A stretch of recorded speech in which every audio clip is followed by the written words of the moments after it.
Hello friends, welcome back to my channel. இன்றைக்கி நம்ம ரொம்பவே சூப்பரான ஒரு ஈவினிங் ஸ்நாக்ஸ் ரெசிபி தாங்க பார்க்க போகிறோம்.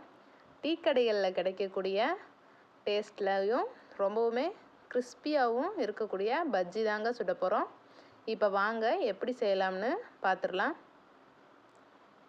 நான் 4 வாழைக்காய் எடுத்துருக்கேங்க. இதை 2 பக்கமும் கட் பண்ணிவிட்டு மேலாப்பில் இருக்கிற தோலை லேசாக சீவி எடுத்துகிட்டு வந்துக்கிறலாம். பாருங்கள், இந்த மாதிரி சீச்சி எடுத்துட்டேன். இப்போ நம்ம இந்த மாதிரி காய் சீக்கிறதுல சீச்சி எடுத்துக்கிறலாம். ரொம்பவும் மெல்லிசாவும் சீக்கக்கூடாது, ரொம்பவும் தடியாகவும் சீக்காமல் நார்மலாக சீச்சி எடுத்துகிட்டு வந்துக்கலாம். இப்போ பாருங்கள், இந்த அளவுக்கு நம்ம சீச்சி எடுத்தாச்சு. இப்போ இதை ஒரு ஓரமாக வச்சிடலாம். தண்ணியில் போடாமல் வைக்கணுங்க. இப்போ ஒரு பாத்திரத்தில் 1 கப் அளவுக்கு கடலை மாவு சேர்த்துருக்கேன், 1/4 கப் அளவுக்கு அரிசி மாவு சேர்த்துருக்கேன், 2 டேபிள் ஸ்பூன் அளவுக்கு மிளகாய்த்தூள் சேர்த்துக்கோங்க. இது கூடவே தேவையான அளவுக்கு உப்பு சேர்த்துக்கிறலாம். 1/4 டீஸ்பூன் அளவுக்கு பேக்கிங் சோடா சேர்த்துக்கிறலாம். இப்போ இதை ஒரு விஸ்கு வச்சு நல்லா கலந்து விட்டுக்கிறலாம். இப்போ பாருங்கள், நல்லாவே கலந்து விட்டாச்சு. இப்போ நம்ம கொஞ்சம் கொஞ்சமாக தண்ணி சேர்த்து நல்லா கலந்துக்கிறலாம். நான் ஃபுட் கலர் எதுவும் ஆட் பண்ணல, நீங்கள் வேணுன்னா ஃபுட் கலர் ஆட் பண்ணிக்கோங்க. இப்போ இந்த பக்குவத்துக்கு மாவை கரைச்சி எடுத்துகிட்டு வந்துக்கிறலாம். ரொம்பவும் தண்ணியாகவும் இருக்கக்கூடாதுங்க.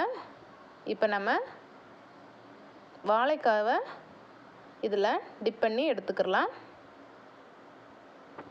பாருங்கள், இந்த மாதிரி டிப் பண்ணிக்கிறலாம். இப்போ ஒரு கடாயில் தேவையான அளவுக்கு எண்ணெய் ஊற்றி சூடு பண்ணிக்கிறலாம். எண்ணெய் நல்லா சூடானதும் லோ ஃப்ளேமில் வச்சு நம்ம பஜ்ஜியை ஒன்றொன்னா போட்டு எடுத்துக்கிறலாம். ரொம்பவே டேஸ்ட்டாக இருக்குங்க. டீ கடைகளில் கிடைக்கக்கூடிய டேஸ்ட்டு அப்படியே கிடைக்கும். ட்ரை பண்ணி பாருங்கள். இப்போ பாருங்கள், ஒரு சைடு ஃபுல்லாக நல்லாவே வெந்துருச்சு. 2 நிமிஷத்தில் ரெடி ஆயிருங்க. ரொம்ப நேரம் வேகணும்னு அவசியம் இல்லை. பாருங்கள், 2 சைடுமே நல்லாவே வெந்து வந்துருச்சு. இந்த ஸ்டேஜில் நம்ம எடுத்துடலாம்.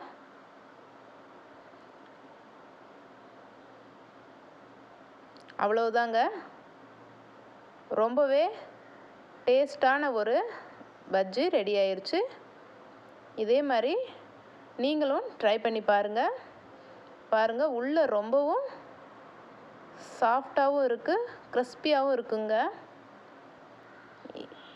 ஓகே ஃப்ரெண்ட்ஸ், பிடிச்சிருந்தா நம்ம சேனலை லைக் பண்ணுங்கள், சப்ஸ்கிரைப் பண்ணுங்கள். தேங்க்ஸ் ஃபார் வாட்சிங்.